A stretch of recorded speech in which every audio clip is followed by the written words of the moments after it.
you know, there are opinions on both sides, and you know, it's just kind of a hot topic issue. I thought I'd throw some jokes out there. Times are changing. Yeah, times are changing. Definitely Magic.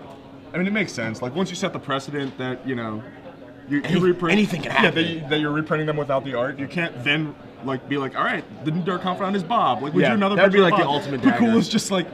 What am I, chopped liver? Like, come on, I'm right here, guys. Bob, we actually want to resketch you. Oh, Jen's also got the Solemn Simulacrum also got reprinted with new art. With a much sadder robot. Yeah. I mean, it was already a pretty sad robot, but now it's not only sad, but aloof, I would say. Sure. You know, withdrawn. They didn't reprint that card. That's a good card. It's a really good card. I think it's always constructed like worthy. Yeah, no matter what era of Magic, like if that was reprinted in, you know, the way back days, it would have been good. When it was printed, it was good, and it like still saw play a bunch after that, and it got reprinted again and saw a bunch of play. And if it got reprinted now, it would still see play. Yeah, it's a nice healthy card. Yeah, it's like it's really good, but it's not oppressive. Right? No, not at all. It's just like it's a 4-mana 2/2. Yeah, it's just good. It's better than half the Maze Runners. Over half. So you see both players shuffling up here. Looks like we might have a couple mulligans here. Both players, maybe 6 or 7. We'll find out in just a moment here. They're gonna shake hands. Little sportsmanship. 1, 2, 3, 4. Okay, so they're looking at their first 7. They were just shuffling up quite a bit here. Again, our higher seed is Brad Nelson as our 6th seed. Spires our 8th seed. The Underdog's tail. The 6th seed's the high slot. And so now here is Doom Traveler to start the show. Now Spires has what is probably one of the poorer cards in this matchup in his opener. You're going to see a Temple Guard near, and there it is. Oh. There's the elephant in the room. This is embarrassing. Dryad Militant. We saw this from Richard Wynn in one of the sideboard games against Nelson yesterday. It is not very good. Now obviously it's game 1. After playing them on turns 1 and 3, Richard literally laughed at himself for how bad that card was. Yes. And we see it right here. You know, what are you gonna do? Trade it with the front side of a Doom Traveler? Absolutely. I mean, you're kind of like priced into it now because like a sacrifice outlet would be a demon, and like what are you gonna do? Not attack with your aggressively costed 1-drop? Like, wow, and that's what it is. It's staying back on defense, and there is a Cartel Aristocrat. Yeah, I was gonna say this is a real shockaroo here that Brad has. The Cartel Aristocrat. Here comes Doom Traveler. This is just a free roll, trying to get the point of damage because John kind of has to take it because what if the follow-up is like a Lingering Souls and not a sacrifice outlet? Then, you know, you give him Morbid for free. So that's a free point from Brad. Really heads up played. You know, that's something that you only get when you play at a high level and Aristocrats a lot. Yep. So he gets the free point there and the Demon. And as we said earlier, these aggressive decks nowadays cannot really deal with a 5/5. I mean, if you can price it into blocking, you can hopefully 1-for-1 it with a Rampager or 2-for-1 yourself with like a Searing Spear. But otherwise, you don't have any like straight up removal for, you know, you don't have the Dismember or what have you access to that type of effect to deal with a 5/5. And Brad, A, being on the play, B, having Cartel Aristocrat, one of the more important cards, and C, having the turn 3 Demon draw, which is really unbeatable for these aggressive decks. I have to say, he's looking quite well poised for exactly this situation. You see Spires is going to attack him with his guys. He's going to follow up combat with a Boros Reckoner, realizing that I got to do something with this Dryad Militant, so might as well get in, force through some points of damage with my Voice Resurgence and pass the turn back. So Reckoner is here, but again, you know, this isn't the first time we've seen Reckoner look pretty mediocre on this tournament. And, you know, right now you see it looking super mediocre in this matchup. Brad coming across in the air, Reckoner, have fun on the ground. Brad's going to go up the ground now. There's your Blood Artist. There's your Voice Resurgence. Wow. And this is an insane draw here for Brad's Nelson. just laughing at his nut draw. Yeah. This is a pretty unbeatable sequence. And also, you know, he has Scavenging Township in play as well, because why not? Casual, yeah. And, you know, Reckoner, like, at best, it's a 3/3 unblockable, and at worst, it's just, like, not even anything, because you get the chump with the sacrifice outlet, so you don't even get the redirect damage, plus the Blood Artist trigger is just, like, actively bad for you. Any combat involving him. And John Spires, I mean, he doesn't have like a bonfire he can miracle, does he? That was no, he has none in his deck list. He was playing. It looks like he was playing Aaron Barrett, just like straight 75 from last weekend, which is a pretty good place to be. Yeah, I mean, he's in the finals. Yeah, but I mean, Nelson's draw this game is unbelievable, and you saw John before he played that show, he was kind of like shrugging his shoulders, going, "What the heck am I supposed to do here? I can't really do anything." Yeah, there are very few decks in the metagame that could beat this draw, and this draw it lines up perfectly against the aggressive strategy of John Spires. So I think we're I mean, we knew that these matches were going to be fairly quick, and it looks like we're going to be off to a quick game one. You know, game's pretty much over, and we're only 5 minutes in. Yeah, I mean, it's certainly difficult. You know, there's going to be some things going through the motions here. You know, they're going to trade some things in combat. Brad's going to get an elemental token, which happens to just be a 5/5. No, excuse me, 6/6. Cartel Aristocrat's still hanging out, so no big deal there. And a Blood Harvest trigger, like lethal next turn in the air, like Skirt Stack High Priest activation because of Morbid. Look, I'm not saying it's over. I'm just saying it's going to be pretty tough. My job as a commentator is not to ever call a game over. So I'm just going to say that it's going to be real hard for John Spires to win this game. But stay tuned. And a meteor crashes through the ceiling and lands on Brad Nelson. Yes. But anything can happen in the game of Magic. Yeah. Brad looking for another Jerry Thompson token, it looks like. One is enough. They're legendary. Yeah, it's an avatar. Merit Lage. Hold on. So one of those has to die. And Spires is going to concede the game. All kidding aside, one hell of a draw there from Nelson. Yes, absolutely. Especially from the play, you're never beating that. No one is. Yeah. The Naya deck is really, really good, but it's not good enough to take that one down.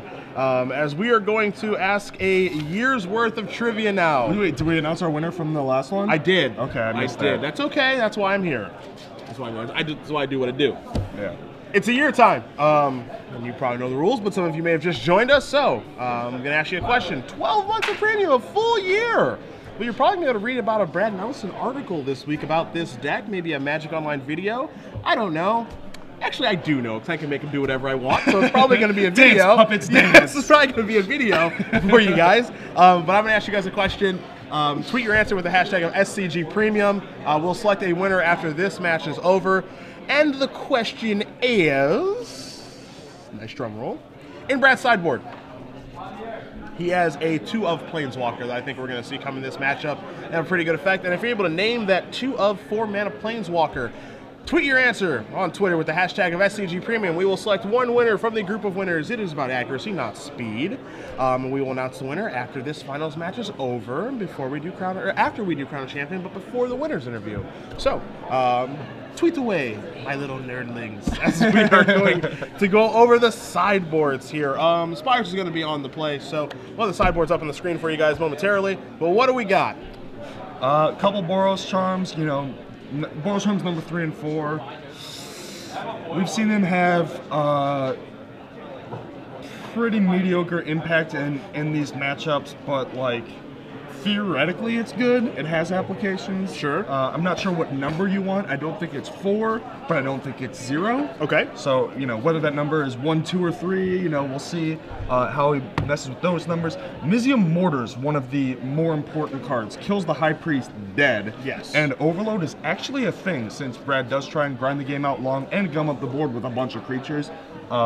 As long as, you know, not a bunch of those creatures are Cartel Aristocrats and Virals and 5/5 Demons, then, you know, the Mortars can actually do something at that point as well. So I have to assume those are coming in. The other removal spell in the sideboard is Pacifism, which doesn't actually do basically anything against Brad's deck. Yeah, against this deck, oddly enough, is there's like a creature deck, and it's doing all these creaturey things. Pacifism, I don't think could be any worse than this here. Yeah, we're going to do Pacify a Voice. It's just like, all right, you know, use one of my 7 sacrifice outlets to get the elemental. It's just like, not going to be the type of effect you want. And then Skullcrack doesn't really do much. Volcanic Strength obviously not doing anything. And Rave Revelation also not doing anything. So very limited sideboard options from Spires.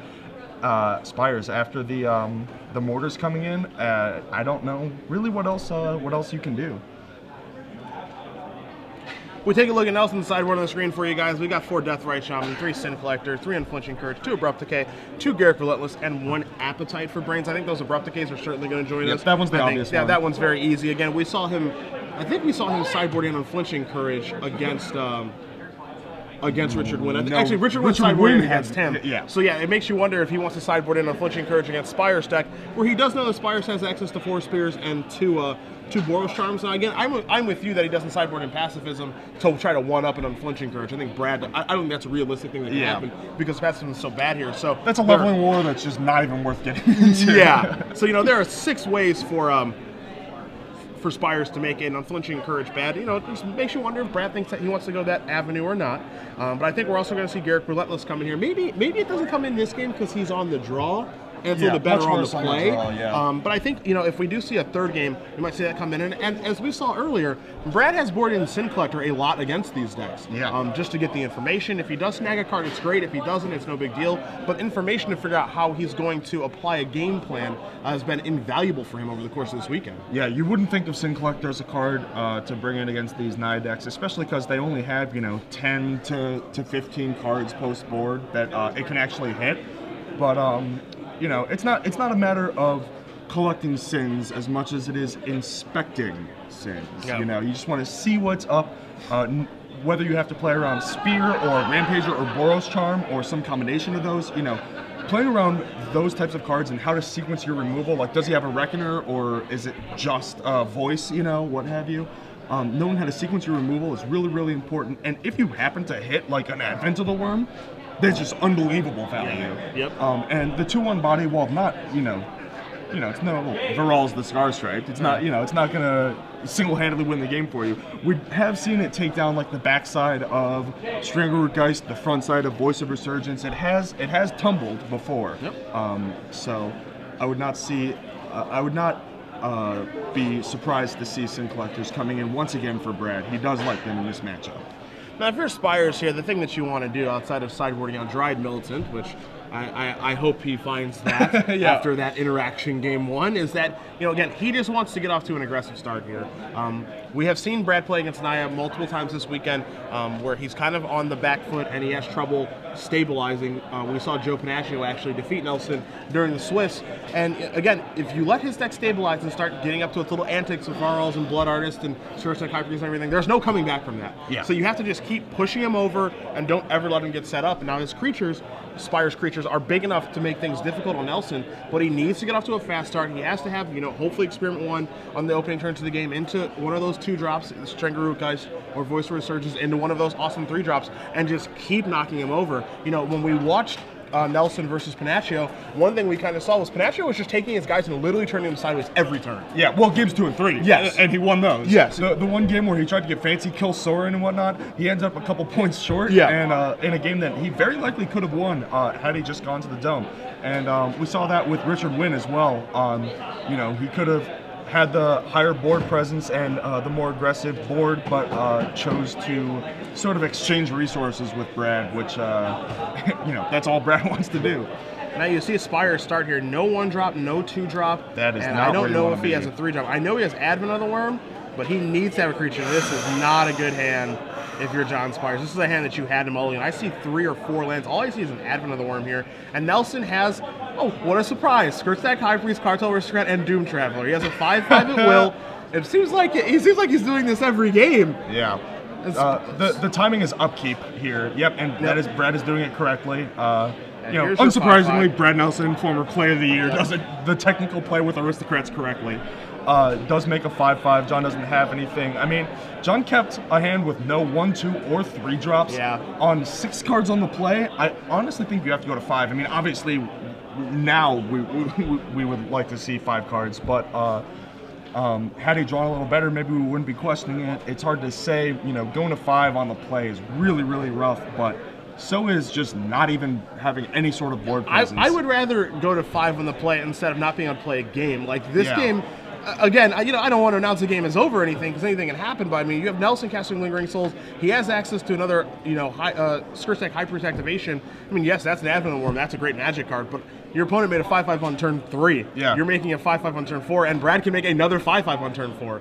So, I mean, if we're going to have a little 5/5 standoff, he's got the advantage of 5/5s here. Your Advent of the Worm, you know, you can't even really attack, and if it does attack, I think Brad's just going to go take 5. Well, he can just soak up 2 from the Cartel Aristocrat for 3, make a 5/5 attack back. I mean, this is lethal. Like, this is actually just lethal if John Spires doesn't formulate some sort of defense or removal. I mean, another amazing nut draw from Brad, and Spires' draw was so bad that Brad didn't even need a draw of this power to take it down. It looks like the old turn 5 experiment one with no follow-up with a hand of a couple lands and a Boros Charm. He's not always there when you call. Yeah. But he's always on time. Is Experiment 1. What does that even mean? A little shout out to Ja Rule. I don't know how old you are, but I know how old I am. Here's a Blood Artist. Here's a flashback on Lingering Souls. Brad gonna sacrifice. Sure. Yeah, absolutely. This is, as far as draws go in the finals, this has been absolutely disgusting. Brad Nelson is your champion.